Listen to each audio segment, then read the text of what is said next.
Hello student, welcome back in maths class. बेटा अपना running topic है लीनियर इनइक्वालिटीज, रैखिक असमीकरण। और इसमें अपन 6.1 तक कंप्लीट कर चुके हैं। 6.1 में क्या था कि लीनियर इनइक्वालिटी का सॉल्यूशन था, बट वन वेरिएबल वाले का solution of linear inequality in one variable, graphical method and number line पे शो करना था और एल्जेब्रिक मेथड द्वारा था। क्लियर? आपने अच्छे से किया। वर्क अभी सभी का नहीं आया मेरे पास, आज इतना करेंगे। सभी 6.1 तक का कंप्लीट वर्क मुझे सेंड करेंगे। कहीं डाउट्स आएगा वो भी पूछेंगे, कुछ एक क्वेश्चन हो सकता है नहीं आ रहे हो, तो सारे डाउट्स आप लिखेंगे, नेक्स्ट क्लास में डाउट्स को क्लियर करेंगे। ठीक है, आज अपन अगली एक्सरसाइज की तरफ मूव करेंगे। तो अगली एक्सरसाइज में अपना है कि टू वेरिएबल वाले लीनियर इनइक्वालिटी का सॉल्यूशन, दो चरों वाले रैखिक असमीकरणों का हल।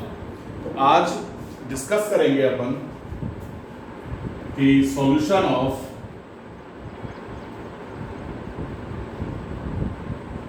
Linear inequality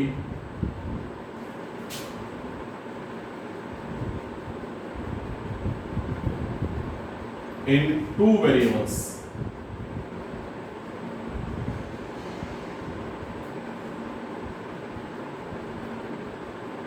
in two variables by graphical method.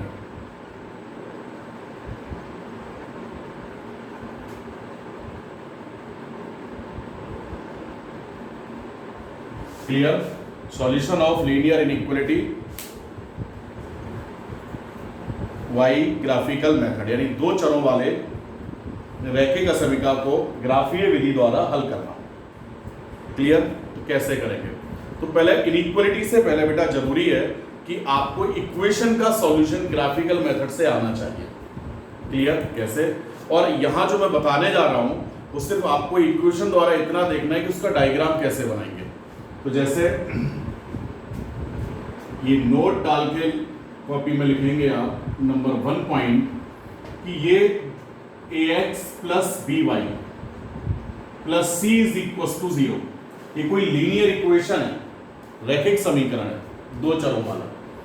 Graphical विधि द्वारा आपको सिर्फ यहां इतना देखना है कि इसका ग्राफ कैसे तैयार किया जाएगा, ग्राफ ड्रॉ कैसे होगा।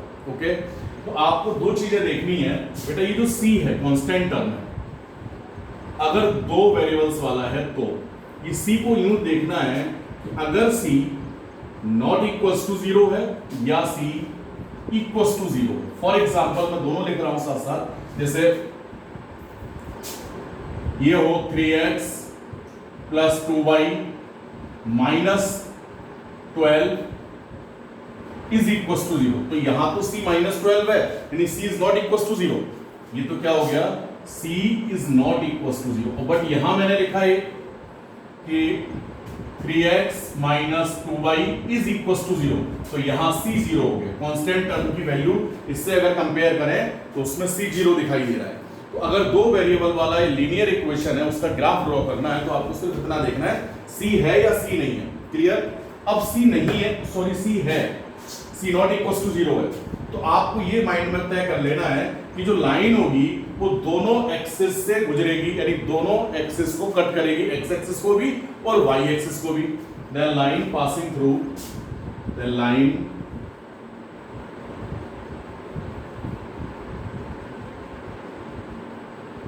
Passing through both the axis. Clear? Line दोनों अक्षों से होकर गुजरेगी, ये याद रखेंगे। अब x एक्सिस और y एक्सिस दोनों को अगर होकर पास हो रही है कोई लाइन, तो x एक्सिस को भी जरूर कहीं ना कहीं कट करेगी और y एक्सिस को भी कहीं ना कहीं कट करेगी। किसी भी लाइन को ड्रॉ करने के लिए, किसी भी लाइन का ग्राफ बनाने के लिए अपन को दो पॉइंट्स की रिक्वायरमेंट होती है। क्लियर? अब वो पॉइंट्स कैसे पता चलेंगे? इसी इक्वेशन में एक बार तो पुट करेंगे y इक्वल टू 0, तो यहां से ax ये 0 हो चुका होगा, प्लस c इक्वल टू, ये मेथड समझा रहा हूं, ध्यान से सुनते चलेंगे। तो x इज इक्वल टू आ जाएगा बेटा माइनस का c अपॉन ए। सपोज ये सॉल्व होकर कुछ ना कुछ आया, अल्फा आ गया, लेट। क्लियर? क्या आ गया? अल्फा। तो एक पॉइंट मिल गया आपको on the line a alpha comma y 0। Clear? The line passing through alpha comma 0। फिर अगली बार क्या करोगे बेटा, x को 0 रखेंगे, पुट x इक्वल्स टू 0, तो ये 0 हो गया, by plus c equals to 0, तो यहां से y is equals to minus, ये भी कैलकुलेट हो गया, सपोज बीटा आ गया। क्लियर? तो एक पॉइंट और मिल चुका अपन को लाइन पर, यानी लाइन ऑल्सो पासिंग थ्रू 0, बीटा, बी नाम दे दीजिए इसको, ठीक है। तो लाइन कहां से पास हो रही है? 0, बीटा से पास हो रही है, ये अपन ने देख लिया। तो अब ग्राफ ड्रॉ करेंगे जब इसका, तो ये आएगा ना, पहले तो अल्फा कॉमा 0 कहीं ये रहा, अल्फा कॉमा 0 ए पॉइंट, और ये बी पॉइंट 0, बीटा मार्क कर लेंगे यूं, और इसको ज्वाइन करा देंगे। क्लियर? तो लाइन ने एक्स एक्सिस को भी कट किया, वाई एक्सिस को भी कट किया, हर हाल में तब जब c नॉट इक्वल टू 0 है। तो दोनों एक्सिस को कहीं ना कहीं कट जरूर करेगा। किन दो पॉइंट्स पे कट कर रहा है ये कैसे पता चलेगा? x की जगह 0 पुट करेंगे, एक बार y की जगह 0 पुट करेंगे। ओके, और अगर मैं आपसे कहूं कि इस लाइन का, इस इक्वेशन का सॉल्यूशन बताइए, तो इस लाइन पर जितने भी पॉइंट्स हैं, ये पहले ही बता चुके हैं, इस लाइन पर जितने भी पॉइंट्स हैं वो सब इस लाइन के सॉल्यूशन होंगे, तो इनफाइनाइट सॉल्यूशंस होंगे। क्लियर? यानी जो पॉइंट्स ऑन द लाइन होंगे वही इस इक्वेशन को सेटिस्फाई करेंगे, ये आपको लास्ट क्लास में बता रखा है ना। चलिए, तो यहां से तो फिलहाल सिर्फ इतना देखना है कि दो वेरिएबल्स वाला अगर इक्वेशन है तो ग्राफ कैसे ड्रॉ होना है। ओके, अब अगर c इज इक्वल टू 0 है, ध्यान रखेंगे बेटा, ये तो किसके लिए था? c नॉट इक्वल टू 0 की कहानी। अब c इज इक्वल टू 0 तो ज्यादा सोचना ही नहीं है, लाइन कहां से पास होगा? ओरिजिन से। क्लियर? देन लाइन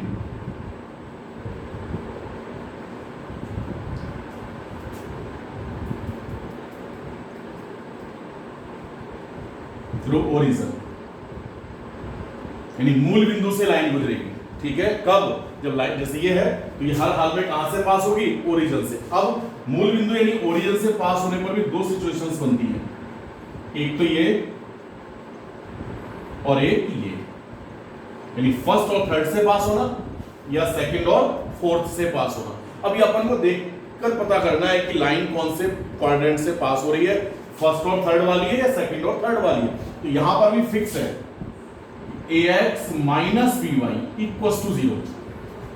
अगर c तो 0 है ही है, लेकिन अगर x और y के जो कोएफिशिएंट्स हैं अगर वो अलग अलग साइन के हैं, एक पॉजिटिव और दूसरा नेगेटिव, क्लियर, x और y के जो न्यूमेरियल कोएफिशिएंट्स हैं अगर वो अलग अलग साइन के हैं, डिफरेंट साइन वाले हैं, तो हर हाल में लाइन जो होगी वो फर्स्ट और थर्ड क्वाड्रेंट से पास होगी। एंड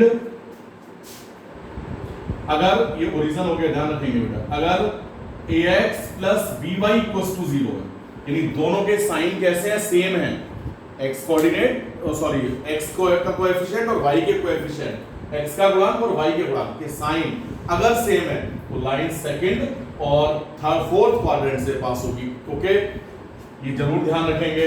तो अगर मैं जैसे बात करूं, इसका ग्राफ ड्रॉ करना है, क्लियर, तो सबसे पहले आपने देखा बोले c है, क्लियर, c है तो हर हाल में लाइन कहां से पास होगी? दोनों एक्सिस से। किन किन पॉइंट से पास होगी कैसे पता चलेगा? x की जगह 0 डालेंगे, एक बार y की जगह 0 रखेंगे। एक मेथड जब आप स्ट्रेट लाइन का चैप्टर पढ़ रहे होंगे तो वहां भी मिलेगा इसका ग्राफ ड्रॉ करने के लिए। ठीक है, तो यहां पर भी put c is not equal to 0, ध्यान रखेंगे, y is equal to 0, then 3x is equal to 12 और x इज इक्वल टू 4। एक पॉइंट मिल गया आपको a 4,0 on the line. Clear, point a on the line. Clear, फिर now put x equal to 0, तो ये आएगा बेटा 2y is equal to 12 and y is equal to 6। तो एक पॉइंट ये हो गया बेटा b 0,6, ये भी ऑन द लाइन होगा। क्लियर, आपको बता रखा है दोनों पॉइंट्स इसको सेटिस्फाई करेंगे तो ऑन द लाइन ही हुए। अब ग्राफ ड्रॉ करोगे, ये x एक्सिस, ये y एक्सिस, तो 1 2 3 4 5 6 7, इधर भी 1 2 3, बेटा इधर देख लें, स्पेस कम है यहाँ पर,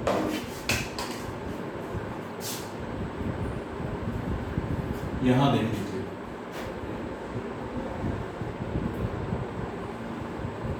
ये 1 2 3 4 5 6 7 इक्वल डिस्टेंस पे मार्क करना है। 1 2 3 4 5 6 एंड ये 7, ठीक है। एक्स एक्सिस पर हमेशा y 0 रहता है, तो ये जो पॉइंट होगा 4,0 ये एक्स एक्सिस पर होगा ऑन द एक्स एक्सिस, और ये 0,6 y एक्सिस पर हमेशा x 0 रहता है, तो y एक्सिस पर होगा। तो चलिए 0 का 4,0 1 2 3 4 ये रहा a 4,0 1 2 3 4 5 6 ये रहा 0,6, ओके। और इन दोनों पॉइंट्स को स्केल के द्वारा ज्वाइन करा देंगे, क्लियर। तो ये जो लाइन आ गई वो लाइन इस इक्वेशन का ग्राफ हो गया, और इसका इक्वेशन ऊपर लिख दोगे यूं इस तरह से 3x minus plus 2y minus 12 is equal to 0। Clear, यहां तक समझ में आ गया सबको? किसी भी लाइन का ग्राफ इस तरह से ड्रॉ कर सकते हैं। अब मैं आपसे पूछूं इसका सॉल्यूशन, तो इस लाइन पर इनफाइनाइट पॉइंट्स हैं, तो इनफाइनाइट पॉइंट्स ही इस लाइन के सॉल्यूशन हो गए। नहीं, अगर कोई लाइन है जो कि दो वेरिएबल वाला है, दोनों एक्सिस से पास हो रहा है, तो x और y की इनफाइनाइट वैल्यूज उसको सेटिस्फाई करेंगी। कौन कौन सी? जो लाइन पर होती हैं, क्लियर। तो इस लाइन के इनफाइनाइट सॉल्यूशन हो, ये पहले ही बता चुके हैं आपको, क्लियर। तो अगर दो वेरिएबल वाला कोई इक्वेशन है, तो आज तो सिर्फ इतना देखना है उसका ग्राफ कैसे ड्रॉ करेंगे। फिर अब इसको भी देखते चलिए, 3x minus 2y equals to 0। तो इसमें आपने ऑब्जर्व किया कि c 0 है। अगर c 0 है तो लाइन हर हाल में कहां से पास होगा बेटा? ओरिजिन के द्वारा, क्लियर। अब ओरिजिन में भी मैंने दो बातें बताई थी कि अगर x और y के कोएफिशिएंट्स के साइन डिफरेंट है तो लाइन फर्स्ट और थर्ड क्वाड्रेंट से पास होगा, और सेम साइन है तो सेकंड और फोर्थ क्वाड्रेंट से पास होगा।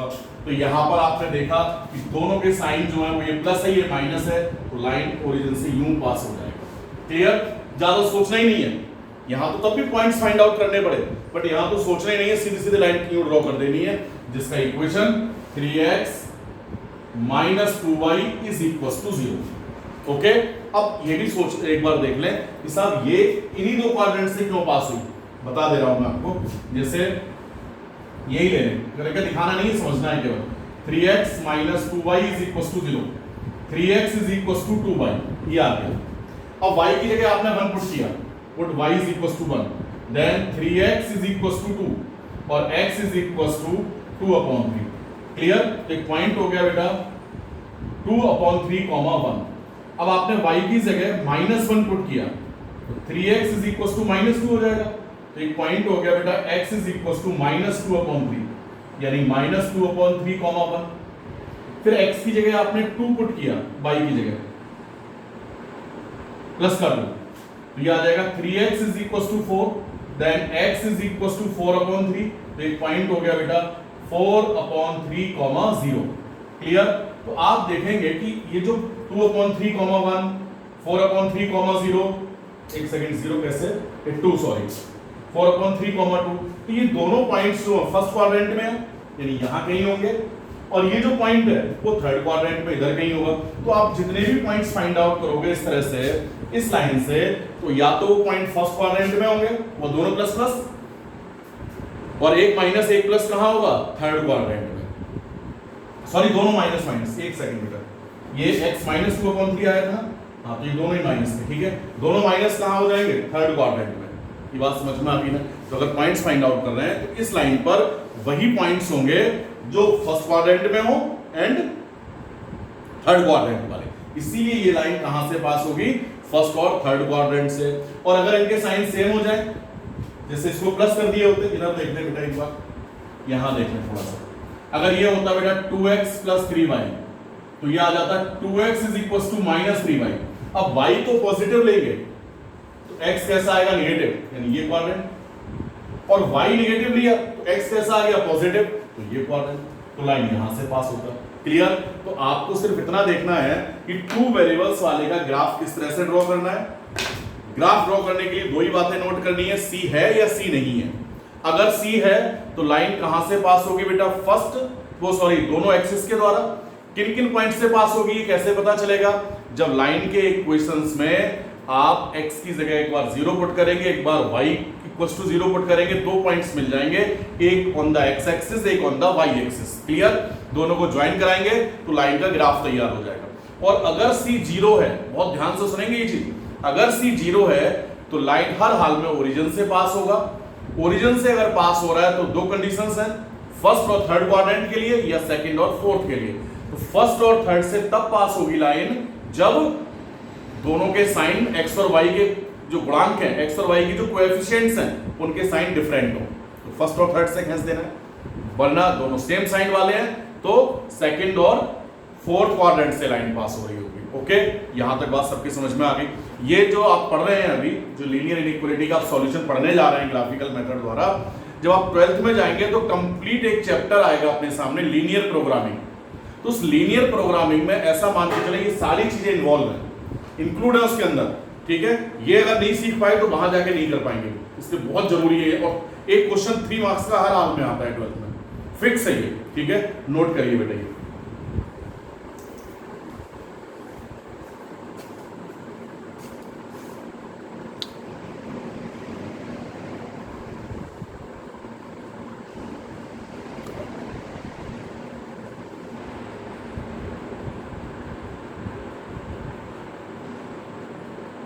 चलिए बेटा फिर आगे चलते हैं।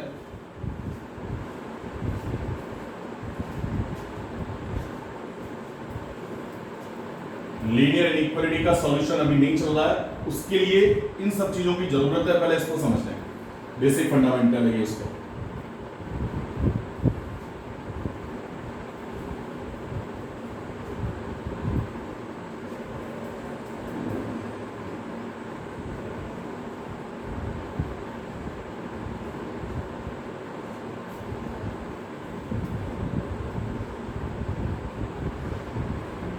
अब ग्राफ देख लें एक बार आप बेटा वन वेरिएबल वाले का भी इसी लीनियर इक्वेशन में।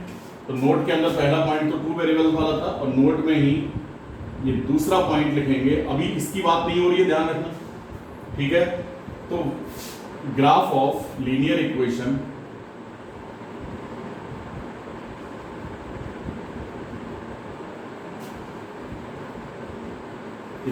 In one variable, clear.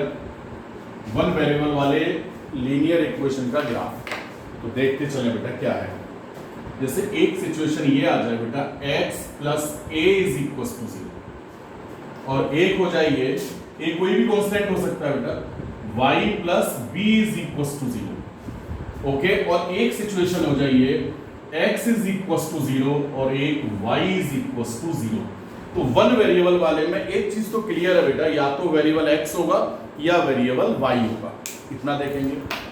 अब x और y आपने पता कर लिया, सपोज x है तो साथ में देखेंगे कांस्टेंट c जो ax plus by plus c is equal to 0 होता है, उसमें c की जगह क्या है a, यहां c की जगह क्या है b, जबकि यहां वो c 0 है, c की वैल्यू नहीं, कांस्टेंट टर्म है ही नहीं यहां पर, जबकि यहां कांस्टेंट टर्म है।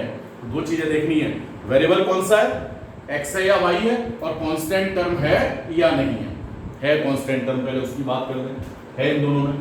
तो आपके दिमाग में एक बात सेट कर लेंगे, मैंने क्या कहा, स्ट्रेट लाइन का एक चैप्टर आएगा, वहां एकदम से क्लियर होगा कि ऐसा क्यों हो रहा है, ठीक है। बट यहां तो जरूरत पड़ रही है इसलिए पहले बताना पड़ रहा है। तो स्ट्रेट लाइन के चैप्टर में बहुत डीपली पढ़ेंगे अपन इसको, क्योंकि इसका डेरिवेशन होगा वहां पर। तो यहां तो आपने देखा वन वेरिएबल वाला है, वेरिएबल भी x है और ये कांस्टेंट टर्म है। a is not equal, c लिख देता हूं कांस्टेंट टर्म को, c is not equal to 0। Okay, variable x, तो जो लाइन होगी वो लाइन यानी जो ग्राफ ड्रॉ करने जा रहे हैं, तो जो लाइन आएगी निकलकर वो हर हाल में y एक्सिस के पैरेलल होगी।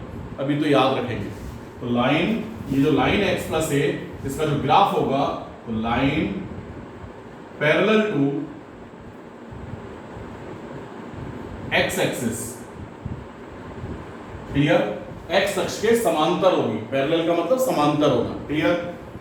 ग्राफ भी देखते चलिए, जैसे x plus a is equal to 0 है, तो यहां से आप देखेंगे x is equal to minus a. Okay, तो आप x एक्सिस पर देख लोगे माइनस ए कहां है, तो यहां कहीं होगा बेटा माइनस ए। मेजर करेंगे, इस पॉइंट का जो कोऑर्डिनेट होगा माइनस ए कॉमा 0, और लाइन यहां से y एक्सिस, एक सेकंड बेटा, पैरेलल टू y एक्सिस, ध्यान रखेंगे, तो लाइन यहां से पास करा दोगे -a,0 से जो y एक्सिस के पैरेलल हो। समझ गए ना? तो ये जो लाइन आ गई इसका इक्वेशन हो गया x + a = 0 aligned parallel to y axis. Clear? उसी तरह से अब आप थोड़ा सा और समझ लें चलो कि ये y एक्सिस के पैरेलल लाइन जो है इसका इक्वेशन x = a क्यों है।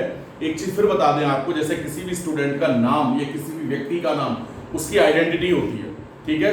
तो ऐसी किसी भी ग्राफ है, जैसे ये लाइन है, तो इस लाइन की जो आइडेंटिटी है वो इसका इक्वेशन है। तो अगर आप इस पूरे लाइन को देखें तो एक चीज क्लियर होती है कि इस पूरे लाइन पर चाहे यहां आ जाएं आप, चाहे यहां, चाहे यहां, चाहे यहां, कहीं पर भी आइए, क्लियर? और इसका distance from y axis same है, क्लियर? y एक्सिस से इसका जो डिस्टेंस है वो प्रत्येक पॉइंट पर कैसा होगा? इक्वल होगा। और वो इक्वल होगा कितना होगा? ये अगर a है ये सारे a ही होंगे ना। इस लाइन पर जितने भी पॉइंट्स हैं उन सभी में x कोऑर्डिनेट फिक्स है, माइनस है तो माइनस, प्लस है तो प्लस, -a होगा। इस पूरी लाइन पर सभी पॉइंट्स के लिए x कोऑर्डिनेट तो -a होगा। जैसे यहाँ तो y कोऑर्डिनेट हमको पता था 0 है, क्यों? क्योंकि x एक्सिस पर है, बट यहाँ कुछ और होगा y एक्सिस, यहाँ y कोऑर्डिनेट कुछ और होगा, यहाँ y कोऑर्डिनेट कुछ और होगा, लेकिन x कोऑर्डिनेट तो फिक्स है ना, यही रहना है। तो इस लाइन की पहचान हो गई, एक आइडेंटिटी हो गई कि x = -a है। क्लियर? और यही इसका इक्वेशन भी बना दिया, x - a = -a या x + a = 0। तो अगर इस फॉर्मेट में इक्वेशन है वन वेरिएबल वाला, हर हाल में x एक्सिस के पैरेलल होगा। एक एग्जांपल देखें, जैसे मैंने यहां लिखा x - 2 = 0, तो आप x - 2 = 0 को देखते ही समझ जाएंगे कि x वेरिएबल है, c है अपने पास, सिंगल वेरिएबल है, तो पैरेलल टू x एक्सिस कहां से पास होगा? तो x = 2। तो यहां देख लेंगे प्लस साइड में 2 कहीं ये रहा, तो 2, 0 हो गया और लाइन ड्रॉ कर देंगे यूं y एक्सिस के पैरेलल। क्लियर? तो ये जो y एक्सिस के पैरेलल लाइन आ गई जो 2, 0 से पास आउट है, इसका इक्वेशन x - 2 = 0। अब इस पूरे लाइन पर कहीं भी चले जाइए, x कोऑर्डिनेट तो फिक्स है, 2 ही रहना है, y कोऑर्डिनेट लगातार चेंज हो रहा है। ओके? तो x + a = 0 इस टाइप का कोई इक्वेशन होता है, हर हाल में वो y एक्सिस के पैरेलल होगा। और इसका ग्राफ कैसे ड्रॉ करना है ये समझ में आना चाहिए। फिर बात करेंगे बेटा इसकी, y + b = 0।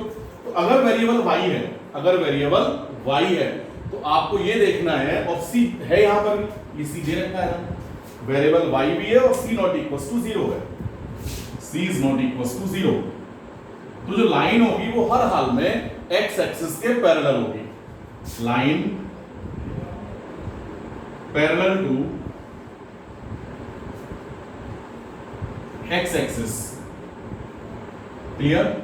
अब x एक्सिस के पैरेलल तो क्लियर हो गया, अब किस पॉइंट से पास होना है वो भी देखते चलिए। तो ये y = -b, तो आप ग्राफ ड्रॉ करेंगे तो -b कहीं नीचे की साइड होगा ना, मान लीजिए यहां पर है, तो ये हो गया 0, -b। आप जानते हैं इस पॉइंट पे x तो 0 ही होगा ना, 0, -b, और यहां से ये x एक्सिस, ये y एक्सिस, x एक्सिस के पैरेलल लाइन खींच देंगे ये। क्लियर? इस पूरी लाइन पर कहीं भी जाइए, y कोऑर्डिनेट तो फिक्स है कि -b ही होगा, तो इसकी पहचान भी हो गई कि x पूरी लाइन पर x कोऑर्डिनेट -b है, पहचान हुई नहीं हुई, तो ये y एक्सिस के पैरेलल लाइन में ही, x एक्सिस के पैरेलल लाइन में ही हो सकता है। तो इस लाइन का इक्वेशन y + b = 0। एक एग्जांपल लिया अपन ने, जैसे y - 2 = 0, तो ये हो जाएगा y = 2। ओके? तो y = 2 को आप यहां मेजर करेंगे तो ये पॉजिटिव साइड में होगा ये, और ये 0, 2, तो यहां से लाइन पास हो गई है y x एक्सिस के पैरेलल, जिसका इक्वेशन y - 2 = 0। यहां तक समझ गए ना? फिर बात करेंगे बेटा x = 0, ये भी है तो वन वेरिएबल वाला, बट इसमें c 0 है, यहां c = 0, यानी जो कांस्टेंट टर्म है वो 0 है, यहां c = 0, यहां भी c = 0। क्लियर? तो अब जैसे अभी थोड़ी देर पहले मैंने कहा कि किसी भी लाइन की जो आइडेंटिटी है वही उसका इक्वेशन भी है। y एक्सिस के पैरेलल जितनी भी लाइंस हैं उन सभी में एक्स कोऑर्डिनेट फिक्स होता है, वाई कोऑर्डिनेट चेंज होता है। एक्स कोऑर्डिनेट फिक्स है, इसलिए उसकी आइडेंटिटी हो गई, यानी x + a = 0। बात समझ में आ रही है ना मेरी? जैसे मैंने कहा x + 2 = 0, तो इसका मतलब वो लाइन जिसका x कोऑर्डिनेट हमेशा -2 रहता हो। मैंने कहा x - 4 = 0, तो वो लाइन जिसका x कोऑर्डिनेट हमेशा 4 आना चाहिए। तो हमेशा 4 तो तभी आएगा ना जब वो y एक्सिस के पैरेलल हो, y चेंज होता रहेगा। मैंने कहा y = 3 या y - 3 = 0, तो वो लाइन जिसका y कोऑर्डिनेट हमेशा 3 रहना है, तो y = 3 तभी रहना है जब वो लाइन x एक्सिस के पैरेलल हो। जैसे यहाँ पूरे पर 2 है, क्लियर। लेकिन यहां मैंने कहा x = 0, तो हमेशा x = 0 कहां रहता है? y एक्सिस पर। जानते हैं y एक्सिस पर हमेशा x कोऑर्डिनेट 0, तो y एक्सिस का एक आइडेंटिटी हो गया x = 0। y एक्सिस और x एक्सिस भी तो लाइन ही है। अरे दो वर्टिकल्स, दो परपेंडिकुलर लाइंस है ना, एक वर्टिकल एक हॉरिजॉन्टल। तो जो वर्टिकल लाइंस है उसको y एक्सिस बोलते हैं, और जो हॉरिजॉन्टल है उसको क्या बोलते हैं? x axis. है तो दोनों लाइंस ना। तो y एक्सिस की एक पहचान क्या है, एक आइडेंटिटी क्या हो गई कि इसका x कोऑर्डिनेट हमेशा 0 रहता है। तो आप ये कह सकते हो कि y एक्सिस जो लाइन है उसका इक्वेशन x = 0 होगा। क्लियर? x = 0 का मतलब equation of x axis, y axis. ये क्या है? Equation of y axis. Clear? उसी तरह से x एक्सिस पर हमेशा x 0 रहता है, वो x एक्सिस पर y 0 रहता है, तो y = 0 x एक्सिस की पहचान हो गई। तो आप इसको बोल सकते हैं equation of x axis. Clear? ये x अक्ष का और ये y अक्ष का इक्वेशन हो गया। जैसे मैंने यहां ग्राफ ड्रॉ किया, ये हॉरिजॉन्टल लाइन x एक्सिस और ये y एक्सिस। तो इस y एक्सिस का अगर मैं इक्वेशन पूछूं तो आप तुरंत कहेंगे x = 0, और x एक्सिस का इक्वेशन पूछे तो y = 0। जानते हैं ना, पूरे x एक्सिस पर y 0 रहना है और पूरे x एक्सिस पर पूरे x एक्सिस पर y 0 रहना है, जबकि पूरे y एक्सिस पर x 0 रहना है। तो जो इनकी पहचान है वही इनके इक्वेशंस हैं। तो आपने आज ये देखा कि अगर कोई भी लीनियर इक्वेशन है, चाहे वो 1 वेरिएबल वाला हो या 2 वेरिएबल वाला हो, इसका ग्राफ कैसे ड्रॉ किया जा सकता है, अच्छे से क्लियर होना चाहिए। अगर आपको ग्राफ ड्रॉ करना समझ में आ गया तो जो अपना टॉपिक है solution of linear inequalities in 2 variables, वो अच्छे से कर पाएंगे। और वेरिएबल जो लीनियर इनइक्वालिटी के सॉल्यूशन के बाद आप सिस्टम ऑफ लीनियर इनइक्वालिटी को सॉल्व करेंगे। क्लियर? लीनियर इनइक्वालिटी के सॉल्यूशन के बाद सिस्टम ऑफ लीनियर इनइक्वालिटी को सॉल्व करेंगे। सिस्टम इन द सेंस जहां दो या दो से अधिक लीनियर इनइक्वालिटी मिल जाए, वो सिस्टम बनाती है। देखेंगे नेक्स्ट क्लास में। तो यहां तक श्योर हो जाए कि अपन को आ गया। ये नोट करते चलिए फटाफट बेटा।